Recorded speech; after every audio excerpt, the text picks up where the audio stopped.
মহাদেশের চেয়েও বড় রাশিয়া ভ্লাদিমির পুতিনের বাহিনীকে ইউক্রেনে সব নেটো দেশ মিলেও কাবু করতে পারেনি। যেন রাশিয়া এক বিরাট ভালুক, তার চারপাশে ঘিরে আছে শেয়ালের দল। শত চেষ্টা করেও পুতিনের মাথা নত করাতে পারেনি আমেরিকার নেতৃত্বাধীন নেটো। এবার রাশিয়ার সামরিক সক্ষমতা নিয়ে সামনে এলো চোখ কপালে তোলা তথ্য। স্বয়ং নেটোর মহাসচিব মার্ক রুট নিজেই জানালেন, সমস্ত নেটো রাষ্ট্র মিলে এক বছরে যে পরিমাণ গোলাবারুদ তৈরি করে, রাশিয়া মাত্র ৩ মাসেই তার চেয়ে কয়েক গুণ বেশি গোলাবারুদ তৈরি করে। রাশিয়াকে এক বিরাট ভূরাজনৈতিক চ্যালেঞ্জ হিসেবে দেখছে পশ্চিমা জোট নেটো। মার্কিন সংবাদ মাধ্যম নিউ ইয়র্ক টাইমসকে দেওয়া এক সাক্ষাৎকারে নেটো মহাসচিব বলেন, রাশিয়া যে দ্রুতগতিতে নিজেদের পুনর্গঠিত করেছে, সাম্প্রতিক ইতিহাসে এর তুলনা নেই। তারা এখন ৩ মাসে ৩ গুণ বেশি গোলাবারুদ উৎপাদন করছে, পুরো নেটো যা এক বছরে করে।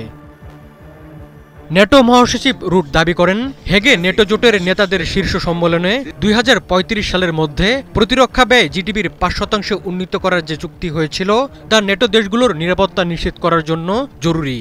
তিনি বলেন, সেটি না করলে নিজেদের রাশিয়ান ভাষা শিখতে হবে। এদিকে সদস্য দেশগুলোতে রাশিয়ার আক্রমণের সম্ভাবনা বারবার ঘুরে ফিরে আসছে নেটো জোটের মধ্যে।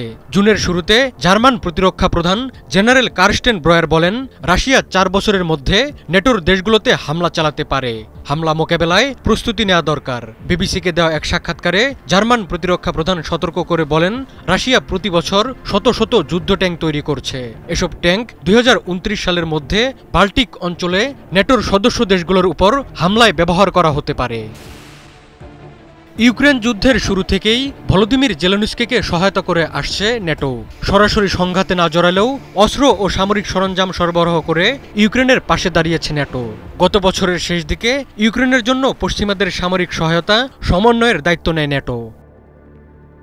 রাশিয়ার সামরিক সক্ষমতা সবসময় পশ্চিমাদের কাছে আতঙ্কের বিষয়। ২০২৪ সালে বিশ্বে সামরিক খাতে সবচেয়ে বেশি ব্যয় করা দেশগুলোর মধ্যে রাশিয়ার অবস্থান তৃতীয়।